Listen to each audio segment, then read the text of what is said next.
Research shows that 90% of American women describe themselves as bill payers, yet 60% of them say they are content with letting their spouse or someone else plan their retirement, their investments, and tax preparation.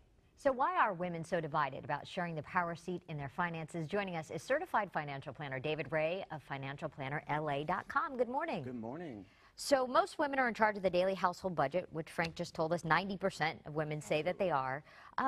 But how are they missing out on the bigger financial picture, and why, I guess, is the bigger question, too? I think a lot of women, they do start out doing the bill paying and the day-to-day handling. You know, traditionally we have the stay-at-home wife who maybe pays the bills, but she doesn't make the big decisions, the retirement planning, where to buy a house, how much to spend on a house. And really, women should be involved in this process. If you're doing a financial plan, you want to have both spouses' opinions, and I think it's very important that women speak up and are involved. I'm surprised to hear that they're not speaking up and getting involved. They may sound like they're speaking up, but they're maybe not involved in the big picture decisions. They may, you know, you're married, you may have conversations that feel like she's giving you her opinion, but maybe when they're sitting down with a financial planner to actually make life-changing decisions, they're not speaking up or having their vision heard. Okay.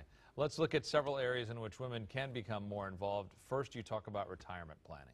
You know, what is your dream retirement? And you may vary from husband to wife. So you want to sit down and really talk about when you want to retire, where you want to retire, and make sure that you're on track for that. A lot of times, if you let your husband or your wife take control and you're not involved, you may end up with a very different version of the retirement that you're looking for, or you may not actually be on track.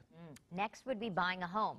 So you're in it together. You would think you would both come together on that decision. You know, I think a lot of times, stereotypically, if you watch TV shows, you know, both have their opinions on which house to buy, but I think when you're really talking about saving for a house, where to buy the house, how much to spend, it's very important that both spouses are involved in this process, because if one spouse is squirreling money away and the other spouse is spending the money, you're never going to get that down payment together.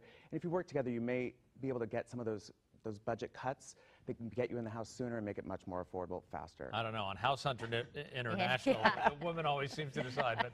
But next, children's college education.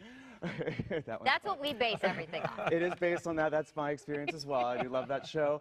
I want to buy a house internationally, but having my spouse involved means we can save for it. And sometimes when we're talking about things like the next vacation, going, well, let's take the cheaper vacation. We're still going on vacation. We're still taking a nice vacation, but that extra few $1,000s will mean we'll get that international house sooner.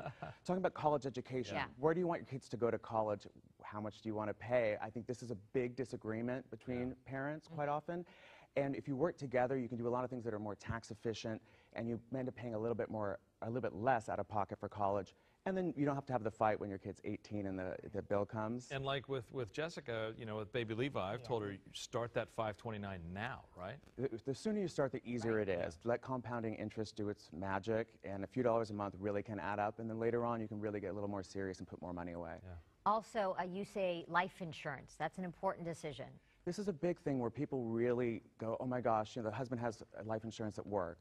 That's not enough. That $50,000 isn't going to really do very much for you. It's helpful, but not the end result. You really want to have 10 to 15 times your income, and you don't want to ignore if someone maybe makes a little less or is a stay-at-home spouse, you still want to have insurance on them as well, because either spouse passes away, you're still going to need to care for the kids, send them to college, pay for the house, do all of those financial things you want.